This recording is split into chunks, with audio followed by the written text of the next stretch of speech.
आपने कहा कि न बल्ले पे आती है गेंद, न पल्ले पड़ती है। तो अखिलेश जी को न पल्ले पड़ रहा है, मतलब न उनको समझ में आ रहा है, न उनकी गेंद बल्ले पे आई, न वो चुनाव जीत पाए, न सरकार बना पाए।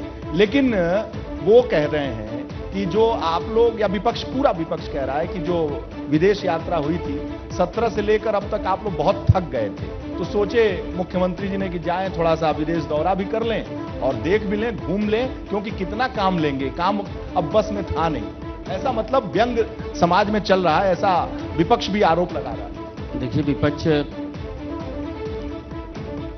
हमारे देश का बहुत सौभाग्य है, इस प्रदेश का परम सौभाग्य है।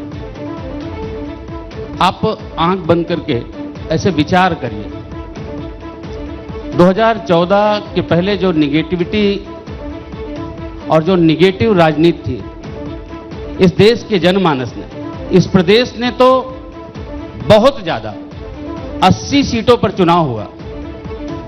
2014 में लोकसभा की 80 सीटें और 80 में से 73 सीट बीजेपी को दी गई।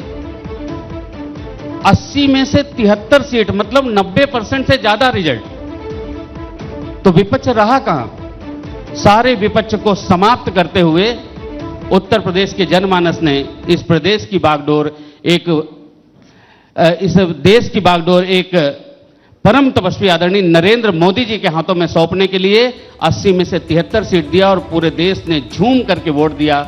हर घर मोदी और घर घर मोदी के जो नारे लगे उसको धरातल पर उतारने का काम किया। और 2014 के बाद आदरणीय प्रधानमंत्री जी ने इस देश में रहने वाले 130 करोड़ लोगों के लिए जिस तरह से काम किया, इस देश के अंतिम गांव तक विकास की रोशनी पहुंचे, अंतिम व्यक्ति तक सरकार की योजनाओं का लाभ पहुंचे, उनकी जितनी भी योजनाएं रही उसमें सबका साथ, सबका विकास, सबका विश्वास और सबका प्रयास सिर्फ नहीं है नारा, यह है उद्देश्य हमारा ये धरातल पर दिखाई दे, वो दिखाई दे रहा है। इसी का नतीजा रहा कि 2014 से 2017 तक जो प्रधानमंत्री जी ने काम किया, 2017 तक जो प्रधानमंत्री जी ने काम किया, 2014 में 80 में से 73 सीट और 2017 में जो भारतीय जनता पार्टी की सरकार बनी, तो ऐसी जो गोल हम लोग हैप्पी बर्थडे का केक काटते हैं, गोल केक होता है, ऐसे ही हमारा विधानसभा ऐसे गोल है। और उस विधानसभा में जैसे एक स्लाइस निकाले हैप्पी बर्थडे की केक की, उसी में सपा बसपा और कांग्रेस सिमट के रह गई। बाकी 325 पूरी भारतीय जनता पार्टी के पक्ष में गई। पूरी भारतीय जनता पार्टी को लोगों ने, जनमानस ने बहुमत देकर के माननीय प्रधानमंत्री जी के किए हुए कार्यों पर मोहर लगा करके प्रदेश की बागडोर भारतीय जनता पार्टी की सरकार। लेकिन चूंकि बात आपने 17 की, बात आपने 14 की 19 की भी हो गई, लेकिन हुई 19 की 2017 के बाद, लेकिन मुख्यमंत्री जी ने, लेकिन नंदी जी अब तो 24 है ना, और मैं 24 कह रहा हूं, में 2017 के बाद 2019 आप देख लीजिए प्रचंड बहुमत, 2022 देख लीजिए, जो 2014 में चुनाव हुए, 2017 में चुनाव हुए, 2019 में चुनाव हुए। अगर हम वोट का परसेंटेज निकालते हैं, अगर हम बूथ जीतने का परसेंटेज निकालते हैं, तो 2014, 2017, 2019 से भी ज्यादा 2022 में भारतीय जनता पार्टी बूथ जीत करके उत्तर प्रदेश में सरकार बनेगी। लेकिन अब 22 हुआ, अब 24 की बारी है। 24 में जो मैनपुरी में रिजल्ट आया, उसके बाद से विपक्ष में एक तरीके से एक संवेदना और चेतना का भाव आया है और लग रहा है कि विपक्ष एकजुट होकर फिर 24 में आप लोगों को घेर लेगा। देखिए, लोग कहते थे एक बार सपा, एक बार बसपा, एक बार सपा, एक बार बसपा, लंबे समय तक कांग्रेस। लोगों को लग रहा था, और पूरे देश में आज आप प्रयागराज में इसकी चिंता कर रहे हैं, निश्चित रूप से आपकी चिंता मैं कह सकता हूं कि थोड़ा आपके मन में विचार जरूर ला रही होगी। ऐसे ही जब एक बार सपा आती थी, दूसरी बार बसपा आती थी, फिर बसपा हट गई, सपा आती थी, तो लोगों के मन में उत्तर प्रदेश के बाहर ये चर्चा थी कि भाई सपा बसपा इकट्ठे हो गए, ये तो बड़ा वो हो जाएगा, कांग्रेस भी अंदर से मिली हुई है, बड़ा गजब हो जाएगा। लेकिन हमारा करिश्माई नेतृत्व, आदरणीय प्रधानमंत्री जी जो परम तपस्वी, उनकी जो सोच है, उन्होंने जिस तरह से काम किया, 2019 में चोर चोर मौसेरे भाई सबको जनता ने नाकारते हुए 2019 में भी प्रचंड बहुमत दिया।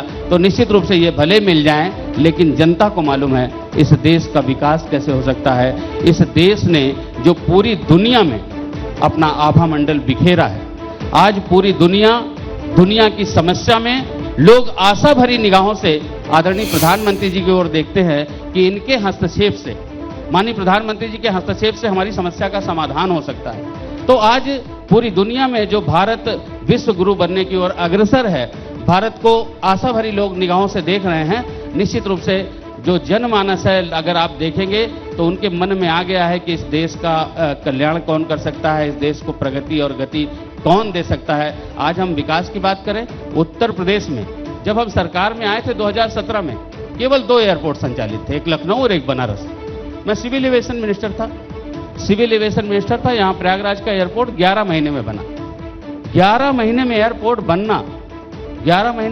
बनना और बन करके संचालित होना और कुंभ में लोगों को उसका लाभ मिलना। आज मैं गर्व से दावे के साथ कहता हूं कि केवल 2 एयरपोर्ट थे, आज 9 एयरपोर्ट संचालित है। केवल 24 जगह उड़ानें थी, आज 80 से ज्यादा जगह उत्तर प्रदेश उड़ान भर रहा है। और आपको गर्व होगा इस बात का गर्व होगा कि पूरे देश में उत्तर प्रदेश देश का पहला राज्य बनने जा रहा है जहां पर 5 इंटरनेशनल एयरपोर्ट और 16 डोमेस्टिक एयरपोर्ट, 21 एयरपोर्ट वाला देश का पहला राज्य होने जा रहा है जहां पर 5 इंटरनेशनल एयरपोर्ट संचालित होंगे।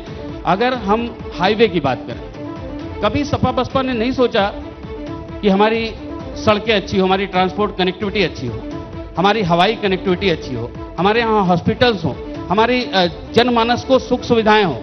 उन्होंने हमेशा अपने जेब भरने की, अपनी तिजोरी भरने का काम किया। हमारी सरकार ने, अगर हम ट्रांसपोर्ट सिस्टम की बात करें, हाईवेज की बात करें, पूरे देश में जितना एक्सप्रेसवे है उसका 37.7% अकेले उत्तर प्रदेश में है। उत्तर प्रदेश और एयरपोर्ट और जो उत्तर प्रदेश का एक्सप्रेसवे सिग्नेचर ऑफ यूपी के नाम से जाना जा रहा है। अभी हमारी वित्त मंत्री जी ने उसको सिग्नेचर ऑफ यूपी के नाम से उसको संबोधित किया। तो निश्चित रूप से आज 37.7% है। गंगा एक्सप्रेसवे बना रहे हैं हम। गंगा एक्सप्रेसवे मेरठ से आदमी 6 घंटे में आके गंगा जी में स्नान करेगा। कुंभ जो आने वाला कुंभ है तब तक हम उसको चालू कर देंगे।